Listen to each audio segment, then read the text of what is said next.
Baik, bismillahirrahmanirrahim. Assalamualaikum warahmatullahi wabarakatuh.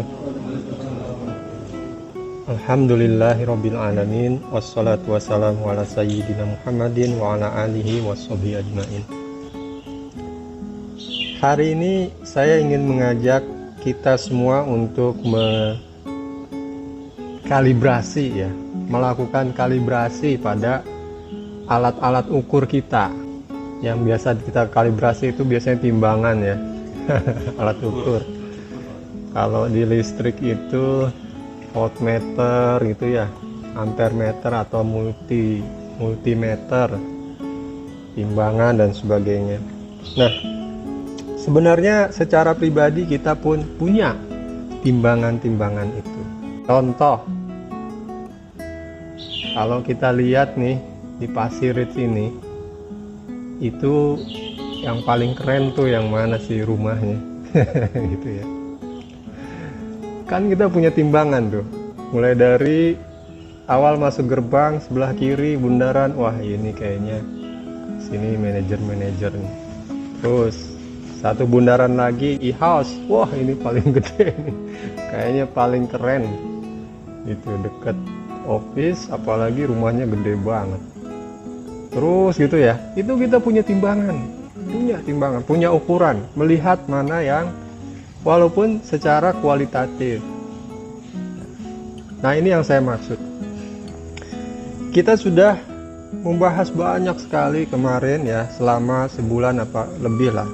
Selama 2 bulan ini kita bahas terkait dengan bagaimana sebetulnya hidup kita. Kita mulainya dari syahadat kan. Kita mengingat untuk apa kita hidup di dunia ini, itu apa sih ininya. Nah, dari situ kita sudah perlu nih sekarang ini, karena kita sudah memahami, sekarang sudah perlu untuk mengkalibrasi, untuk mentera ulang ukuran-ukuran yang kita gunakan ya. Kalau di dalam Al-Quran itu, di dalam surat Al-Fajr, hal ini disebutkan oleh Allah Subhanahu wa taala. A'udzubillahi minasyaitonirrajim. Fa ammal insanu idza mabtalahu rabbuhu fa akramahu wa na'amahu fayaqulu rabbi akraman. Maka manusia itu, kata Allah, ketika Allah memberikannya rizki yang banyak, maka dia mengatakan, Robbi akroman, Tuhanku sudah memuliakan aku. Wa ma idza mabtalahu faqadara alaihi rizqahu, dan ketika Tuhannya itu menahan rizkinya, fayaqulu, ia berkata, Robbi ahanan, Tuhanku sudah menghinakan aku. Ini ukuran manusia yang dijelaskan di dalam Al-Quran oleh Allah Subhanahu wa Ta'ala. Jadi kecenderungannya manusia itu mengukur segala sesuatunya itu dari apa yang nampak di depan matanya, yaitu apa? Harta benda. Dalam ayat tersebut, dalam 2 ayat tersebut dijelaskan manusia mengukur dari semua itu. Ketika Allah memberikan rezeki yang banyak, dia menganggap dia sudah dimuliakan oleh Allah Subhanahu wa Ta'ala. Tapi ketika Allah menahan rezekinya, dia merasa dihinakan oleh Allah Subhanahu wa Ta'ala. Nah, inilah fenomena umum yang terjadi pada manusia, yaitu mengukur segala sesuatu itu berdasarkan materi yang tampak di depan mata. Ya, ini yang maksud saya perlu kita tera ulang. Bukan begitu cara mengukur kemuliaan itu. Bukan itu kedudukan manusia itu dinilai tinggi rendahnya, bukan itu, bukan materi. Tetapi apa yang kita jadikan sebagai patokan pengukuran itu terkait dengan kemuliaan, yaitu di dalam surat Al-Hujurat ayat 13, Allah Subhanahu wa Ta'ala menegaskan, A'udzubillahi minasyaitonirrajim, ya ayyuhan nas inna khalaqnakum min dzakarin wa untha wa ja'alnakum syu'uba wa qabail lita'arafu. Inna akramakum indallahi atqakum. Innallah alimun khabir. Ya. Hai manusia, sesungguhnya Allah menciptakan kalian dari seorang laki-laki dan perempuan dan menjadikan kalian berbangsa-bangsa dan bersuku-suku supaya kamu saling kenal. Ya, ini ayat diversity ya. Kemudian Allah menegaskan, inna akramakum indallahi atqakum. Sesungguhnya yang paling mulia di antara kalian itu adalah yang paling bertakwa, kata Allah Subhanahu wa taala. Jadi ukuran kita ubah nih. Kemuliaan itu kita ubah ukurannya. Nah, ukuran kemuliaan kita ubah. Kalau yang tadinya itu adalah berdasarkan materi, jumlah materi yang dimiliki, sekarang kata Allah tidak. Bukan materi yang dijadikan ukuran kemuliaan, tetapi apa? Ketakwaan. Jadi yang paling bertakwa itulah yang paling mulia, itu kata Allah Subhanahu wa taala. Kemudian Ibnu Katsir rahimahullah itu di dalam menafsirkan ayat ini juga ikut menjelaskan, sesungguhnya kalian bisa mulia dan takwa, kata Ibnu Katsir, dan bukan dilihat dari keturunan ya.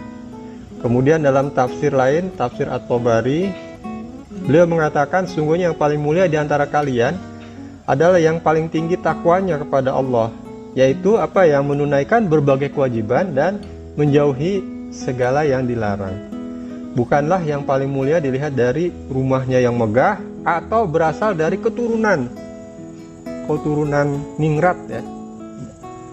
Itu dengan datangnya Islam, itu semua dikalibrasi. Ukuran-ukuran itu disetting ulang. Kemudian di dalam hadis lain juga Rasulullah SAW bersabda, innallaha la yanzur ila suwarikum wa amwalikum walakin yanzuru ila qulubikum wa a'malikum. Sesungguhnya Allah tidak melihat kepada rupa kalian dan harta kalian, tetapi Allah melihat kepada hati kalian dan amal perbuatan kalian. Itu ya. Ini kita kalibrasi nih. Apa sih sebetulnya yang paling mulia, paling hebat? Itu kita ubah. Kemudian di dalam hadis yang lain, Nabi SAW berkata, lihatlah, engkau tidaklah akan baik dari orang yang berkulit merah atau berkulit hitam. Maksudnya, kamu tidak akan lebih baik dari orang dengan bangsa lain yang kulitnya merah, kulitnya hitam itu, sampai engkau mengungguli mereka dalam ketakwaan. Jadi ukurannya tetap ketakwaan, baik antar bangsa dan sebagainya, itu tetap ketakwaannya. Nah ini satu, kita kalibrasi bagaimana cara kita menilai kemuliaan ya. Jadi sejak kecil ya, sejak kita lahir itu kita sudah mendapati ya, kalau orang yang rumahnya mentereng, mobilnya banyak itu sudah wah gitu ya. Itu yang dianggap paling mulia di kampung itu sudah. Nah ini kita kalibrasi, tidak, bukan itu yang paling mulia, bukan. Tetapi apa? Kalau kita melihat di kampung itu, ternyata misalnya ada seseorang yang benar-benar bertakwa kepada Allah. Dia takut kepada Allah dengan cara menjalankan semua perintahnya, menjauhi semua larangannya. Dia yang paling bertakwa. Itulah yang kita harus merasa iri sama dia. Kenapa kita nggak bisa seperti itu? Itulah yang paling mulia dia itu, bukan yang banyak hartanya. Nah. Tetapi dalam hadis lain Rasulullah SAW juga mengatakan, dari Ibnu Umar radhiyallahu anhuma berkata bahwa Rasulullah SAW bersabda, tidak diperbolehkan hasad atau iri hati ya, dan kecuali terhadap dua macam orang, kata Rasulullah. Siapa saja dua macam orang ini yang kita boleh dengki kepadanya? Yang pertama, orang yang diberi oleh Allah kemampuan membaca menghafal Quran, lalu ia membacanya malam dan siang. Jadi seorang yang bisa baca Quran, terus kemudian dia mengulang-ulangi bacaan Quran itu. Dia cinta banget sama Quran, hobinya itu baca Quran. Ini kita boleh dengki nih kepada si orang ini. Yang kedua, kata Rasulullah, kita boleh dengki kepada orang yang dikaruniai oleh Allah harta, lalu ia menginfakkannya siang dan malam. Jadi udah orang mah itu udah kaya, dermawan pula, infak mana-mana. Kita boleh iri, aduh ya Allah beruntung banget itu orang. Sudah mah dia dikasih sama Allah harta yang banyak, dan juga dikasih sama Allah kebebasan dari kebakhilan. Ya. Jadi kata di dalam Al-Quran ada di beberapa ayat dikatakan, wa may yuqashuha nafsihi faulaika humul muflihun. Siapa yang Allah hindarkan atau hilangkan dari dalam hatinya kebakhilan, maka dia itu termasuk orang yang beruntung. Ya, jadi dua hal ini yang boleh kita iri. Artinya apa? Dua hal inilah jadi ukuran juga buat kita. Jangan kita bangga kalau misalnya anak-anak kita itu sekolah di Jerman yang satu lagi misalnya mau kuliah di UI atau di ITB. Tidak, bukan itu ukurannya. Kita bangga kalau anak-anak kita itu senandungnya itu Quran. Ya, jadi dia sambil bermain-main itu sambil melafalkan ayat-ayat Quran. Ketika dia kaget, otomatis yang terucap itu kata-kata yang mengingatkan kepada Allah. Coba perhatikan anak-anak kita. Kalau misalnya dia kaget ya atau apa yang disebut sama dia? Perhatikan. Misalnya lagi mainin drone, tiba-tiba nabrak ke pohon tuh, apa yang dia ucapkan? Ya Allah, ya Allah, ya Allah. Itulah spontanitas akhlaknya keluar. Kalau itu yang diucapkan sama dia, berbahagialah menjadi orang tua. Artinya apa? Sudah tertanam sejak dia masih kecil koneksinya kepada Allah Subhanahu wa Ta'ala. Yang dia ingat pertama kali, yang diucapkan pertama kali pada kondisi emergensi seperti itu adalah Allah. Itu yang harus kita kejar, yang harus kita jadikan patokan. Bukannya kemudian anak kita, wah castis cus, pakai bahasa Inggris, terus kita bangga kemana-mana. Udah, ukurannya bukan itu. Ukuran kita bukan itu. Kenapa ukuran kita bukan itu? Karena kita kan udah bilang, ya. Balik lagi nih, selalu saya balik. Kita selalu balik. Kita kan udah syahadat. Apa artinya syahadat itu? Kita menyatakan, kita berjanji, bersumpah bahwa kita hanya menyembah Allah Subhanahu wa Ta'ala dan mengakui Muhammad adalah utusan Allah. Dan Allah memerintahkan kepada kita ini, Al-Quran pegang oleh kamu. Al-Quran bilang apa? Yang paling mulia di sisimu bukan yang banyak hartanya, bukan yang paling hebat punya knowledge yang bukan, tapi yang paling bertakwa kepada Allah, yang paling dekat kepada Allah. Orang yang paling banyak baca Quran siang dan malam. Orang yang punya harta tapi dia juga menginfakkan kemana-mana. Dermawan. Itu yang dikatakan oleh Allah Subhanahu wa Ta'ala. Itu. Terus kalau anak kita pinter bahasa Jerman, terus kemudian apa? Apa nilainya di sisi Allah? Kalau tidak ada ketakwaan itu tadi, kedekatan dengan Al-Quran. Jadi kita rekalibrasi semua ini. Itu dua hal. Kemudian orang-orang yang beruntung, ya, kita kalibrasi lagi. Ingat kisahnya Qarun. Kisah Qarun itu ya, waktu Qarun itu keluar berpawai bersama dengan kunci-kunci hartanya, itu orang-orang di pinggir-pinggir jalan itu pada bilang, wah beruntung banget ini Qarun ini. Semua perbendaharaan materi itu milik dia. Luar biasa. Kenapa bukan saya ya yang punya gitu? Itu banyak yang ngomong seperti itu. Tetapi orang yang dikaruniai oleh Allah ilmu dan kedekatan pada Allah itu mengatakan, bahkan menasihati Qarun, jangan kamu bersombong, itu semua cuma pemberian Allah aja. Terus Qarun bilang apa? Oh, ini adalah karena kemampuan aku. Jebret masuk ke dalam tanah. Ya, itu udah dikisahkan. Nah, ini yang kisah di dalam Al-Quran. Jadi ukuran kita adalah ketakwaan kepada Allah Subhanahu wa taala. Kemudian terkait dengan orang-orang yang beruntung, sukses ya. Orang-orang yang sukses, yang beruntung, itu gimana kita ngukurnya juga? Apakah sukses itu bisa menempati level manajer di satu perusahaan, atau VP, atau GM, atau direktur, sehingga itu dikejar mati-matian? Gitu.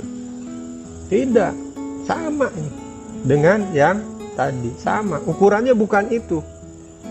Di dalam Al-Quran banyak ya, di dalam Quran surat Al-Mu'minun ayat 1-5 disebutkan, sesungguhnya beruntunglah orang-orang yang beriman. Qad aflahal mu'minun. Ya. Qad aflahal mu'minun. Sungguh beruntung orang yang beriman, yang mukmin, yaitu orang-orang yang khusyuk dalam sholatnya. Satu, orang-orang yang menjauhkan diri dari perbuatan dan perkataan yang tidak berguna, dan orang-orang yang menunaikan zakat, orang-orang yang menjaga kemaluannya. Ya, inilah ukuran keberuntungan yang disebutkan oleh Allah Subhanahu wa taala dalam Al-Qur'an. Jadi kita nggak usah merasa sombong. Itu cirinya ada dua hal loh. Yang pertama, merendahkan orang yang berada, yang kondisinya itu di bawah kita, meremehkan. Contohnya atasan kepada bawahan, gitu ya. Majikan kepada pembantu, remehkan, adalah kamu nih, gitu ya. Itu salah satu. Mungkin kita tidak melakukan itu, tapi jangan menyangka kalau kita tidak melakukan itu kita juga tidak sombong. Harus kita cek dulu satu lagi, bagaimana perasaan kita kepada orang yang di atas kita. Kalau kita masih ada rasa mengagungkan atau merasa dia lebih tinggi dari kita, misalnya rumahnya lebih besar, oh kita merasa minder di depan dia, itu artinya ukuran kita masih pada kebesaran rumah itu, gitu. Banyaknya harta, mobilnya Pajero Sport warna merah. Ya, sementara saya cuma mobilnya Avanza, itu juga udah yang tahun lama banget dah gitu.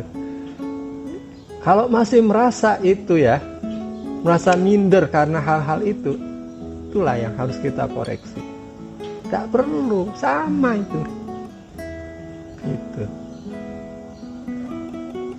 Ya, ukurannya kemuliaan itu bukan di situ, ukuran keberuntungan bukan di situ. Jadi kita kalibrasi ya. Kita kalibrasi ukuran-ukuran kita mengenai kemuliaan, mengenai kehebatan, mengenai keberuntungan. Banyak Rasulullah SAW memberikan clue kepada kita. Misalnya beliau mengatakan, khairukum man ta'allamal Qur'an wa 'allamah. Ini kaitannya sama Quran. Sebaik-baik dari kalian adalah orang yang belajar Al-Quran dan mengajarkannya. Ini harus mulai kita jadikan ukuran dari sekarang. Kenapa? Kita sudah memahami syahadat. Kita sudah paham bahwa hidup kita ini untuk mengabdi, menyembah Allah Subhanahu wa taala. Dan kalau sudah seperti itu, ya sudah, kita nggak akan iri kepada orang yang hartanya banyak. Kita justru iri kepada orang yang amalnya banyak, gitu. Kalau di kampung kita ada orang yang hartanya banyak, berlimpah, anak-anaknya soleh semua, dia dermawan, aduh itu luar biasa itu kebahagiaannya, subhanallah. Kita harus bercita-cita seperti itu. Kekayaan itu bukan jadi satu ukuran. Ayo kita kalibrasi ulang semuanya. Ya, ukuran-ukuran kita kalau ada masih kita ukur sesuatu dari harta, jabatan, ya, kedudukan, kemudian banyaknya keturunan atau bangsa, sekarang udah nggak ada nih. Kalau kita nih zaman dulu Yunokal atau Chevron masih merasa minder sama bule, itu juga bermasalah. Apanya yang lebih baik dari kita bule itu? Mereka beriman sama Allah aja ya, kecuali yang Islam ya. Tidak gitu. Kenapa kita harus minder sama mereka? Kita jauh lebih beruntung karena diberi iman Islam oleh Allah Subhanahu wa taala. Ya, itu bangsa. Jadi tadi harta, keturunan, suku bangsa dan sebagainya.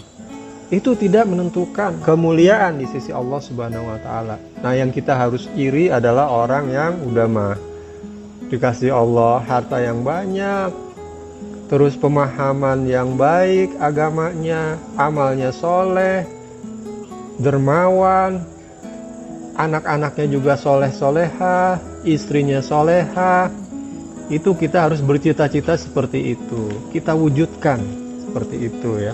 Cerita mengenai para sahabat yang tidak kaya itu datang kepada Rasulullah. Ya Rasulullah, katanya, kami ini nggak punya harta banyak gitu, jadi nggak bisa bersedekah seperti saudara-saudara kami yang hartanya banyak. Kata Rasulullah, jangan khawatir, aku beri kalian amalan, katanya, yang dengan ini kalian bisa seperti orang-orang itu yang bersedekah yang dengan hartanya.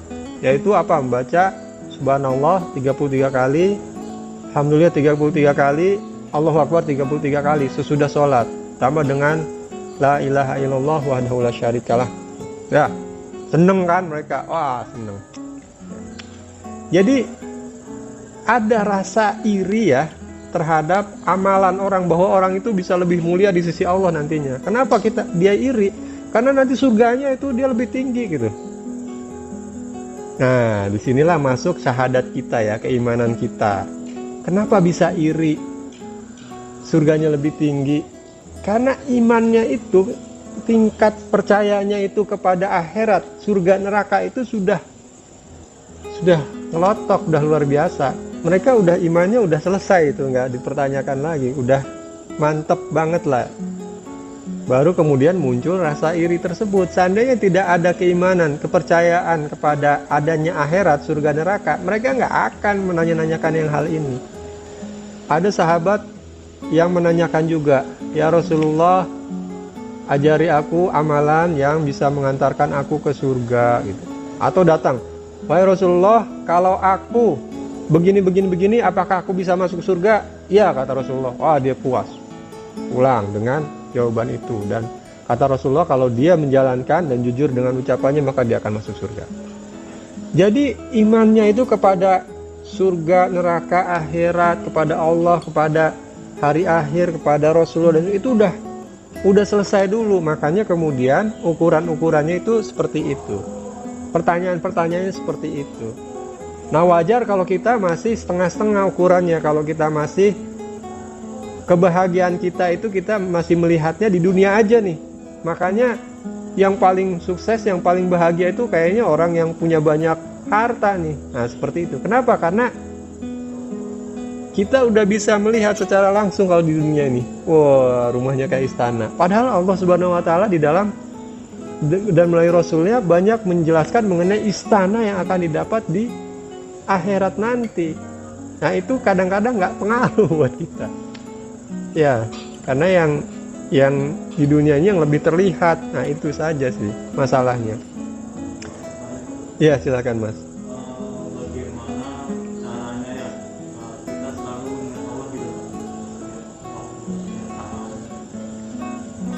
Bagaimana caranya mengingat Allah setiap waktu, setiap saat, selalu? Kadang kita manusiawi kan kadang sering luput gitu, bahkan berapa banyak persenannya ke dunia. Betul. Ya, ada Rasulullah SAW mengajarkan doa pada kita, Allahumma a'ini ala dzikrika wa syukrika wa husni ibadatika. Ya Allah, aku mohon bantuan kepadamu, pertolongan darimu, ala dzikrika, dalam hal apa? Mengingat engkau, berzikir kepadamu, ala dzikrika wa syukrika, dan bersyukur kepadamu, wa husni ibadatika, dan beribadah dengan baik kepada engkau.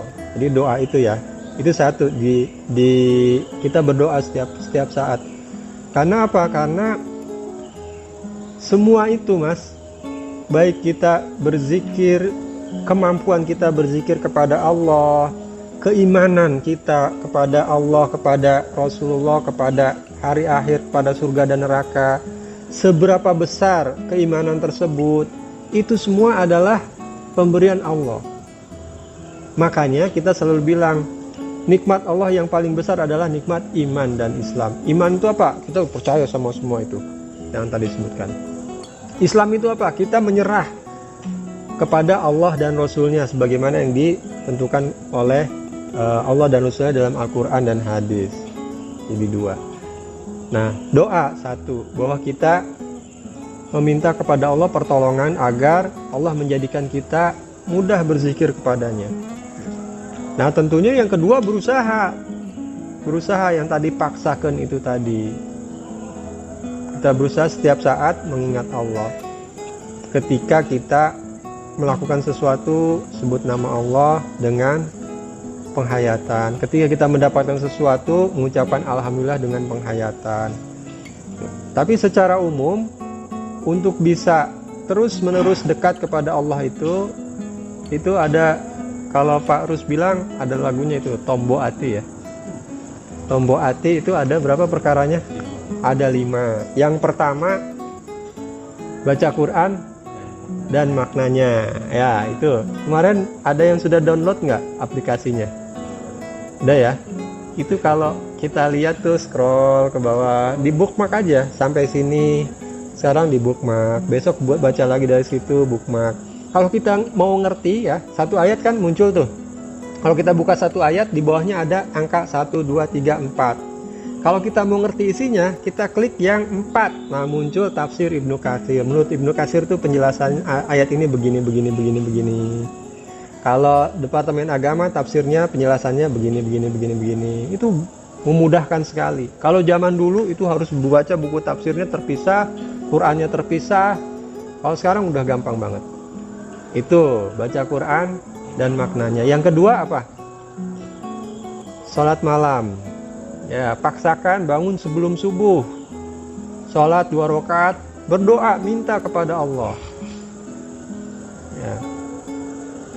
Kalau kita pernah mengalami atau mengingat meminta kepada sesuatu kepada orang tua atau kepada siapapun yang kita benar-benar permintaan itu mintanya benar-benar waktu itu sungguh-sungguh banget, serius. Misalnya kalau ada yang pernah minta sama orang tua dibeliin motor gitu, itu kita terapkan gitu, bahkan harusnya lebih kepada Allah Subhanahu wa Ta'ala. Doanya itu seperti itu. Kita mulai bergeser nih sekarang. Kalau kita doa itu seperti apa? Allahumma inni as'aluka, sambil baca handphone, sambil itu kan, karena kita udah hafal. Atau kalau kita belum hafal, kita dengerin amin, nggak tahu yang diminta apa. Itu udah bagus sih, udah bagus ya, doa itu sudah bagus. Terus jalani. Tapi sekarang ditambah apa? Kita tahu apa yang diminta, apa yang kita minta kita tahu. Ya. Proposalnya jelas. Jadi jam 3 pagi bangun, atau jam 4 ya sekarang, karena jam 5 subuhnya, jam 5, jam 4 cukuplah bangun, minta kepada Allah supaya lancar. Kalau pagi-pagi kadang-kadang ngeblank ya, bangun tidur sholat 2 rakaat, ngapain nih, tidur lagi. Supaya lancar, sebelumnya tulis dulu semua kebutuhan, tulis aja nggak apa-apa, tulis pakai bahasa Indonesia. Ya Allah, minta ini, minta itu, minta ini. Terus besok jam 3 bangun, sholat subuh, baca dulu, karena nggak semua orang bisa merangkai kata-kata. dengan bahasanya sendiri, tidak semua. Tulis aja. Atau kalau ada yang tulisan doa yang bagus, baca aja. Tapi kita benar-benar tahu, dan itu yang kita minta ya kepada Allah. Seolah-olah kita meminta tadi kepada orang tua kita, mau dibelikan motor dulu. Itu begitu caranya. Kita mengibah, kita sebelum kita minta sama orang tua biasanya apa? Seminggu sebelumnya rajin ya.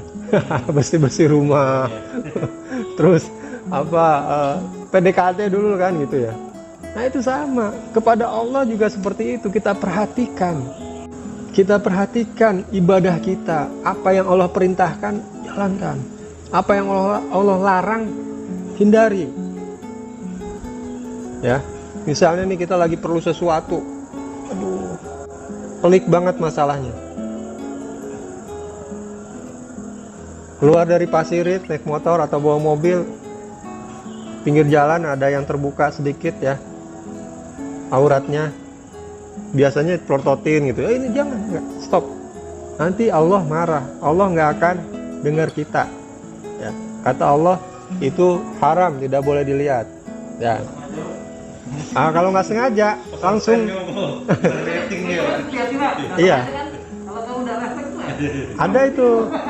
Kata Rasulullah, yang pertama kali itu adalah rezekimu. Maksudnya buat kamu, nggak apa-apa. Tapi jangan diiringi dengan yang kedua, itu udah dosa. Jadi begitu pertama, sudah. Ya. Yang pertama. Yang kedua rating ya. Manusiawi realita ya. Betul. Itu manusiawi. Dan kata Rasulullah, kalau kamu melihat seorang wanita lain maksudnya, terus timbul sesuatu, maksudnya hawa nafsu ya, datangi istri. Selesai. Ya. Itu dia masalahnya. Nah, kalau gitu ya jaga pandangan, jangan sampai lihat. Istighfar. Terus masuk ke rumah, ada tontonan TV. TV itu, bukan main tuh, bertaburan hal-hal yang bisa menjauhkan kita dari Allah Subhanahu wa taala.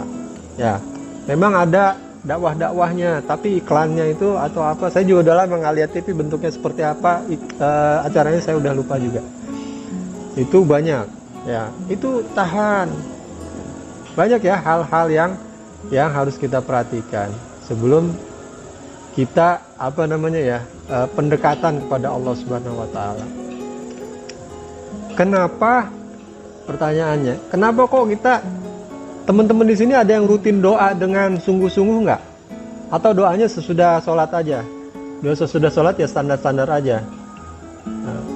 Kayaknya kebanyakan doa sudah sholat standar ya. Ada yang khusus nggak? Misalnya, ya Allah, Allahumma ya Allah, tempatkanlah aku. Kalau saya sekarang lagi mendoakan secara rutin itu minta ditempatkan tugas, maksudnya ya. Saya nggak minta ke Jakarta, saya nggak minta ke tempat mana, di Balikpapan atau tetap di Pasir. Saya nggak minta itu. Doa saya adalah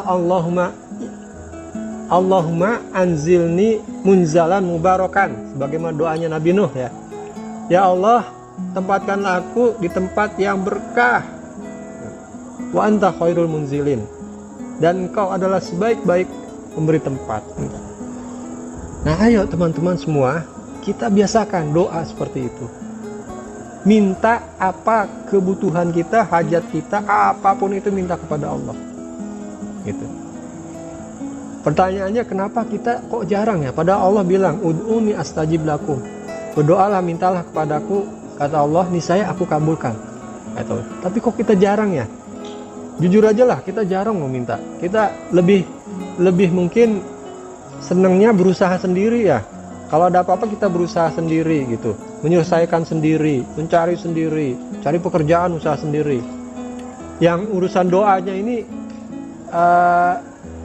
ada, tapi kok standar aja gitu kan ya.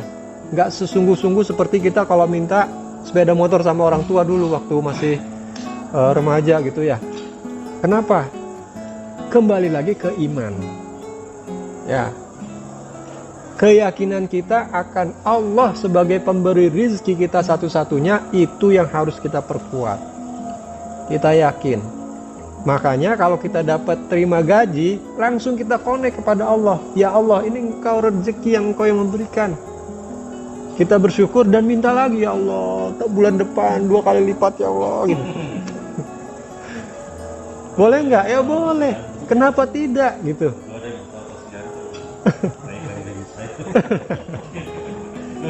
Gitu. Gitu ya. Jadi doa itu, ayo kita berdoa dengan sungguh-sungguh, meminta apapun hajat kita kepada Allah Subhanahu wa taala. Ya.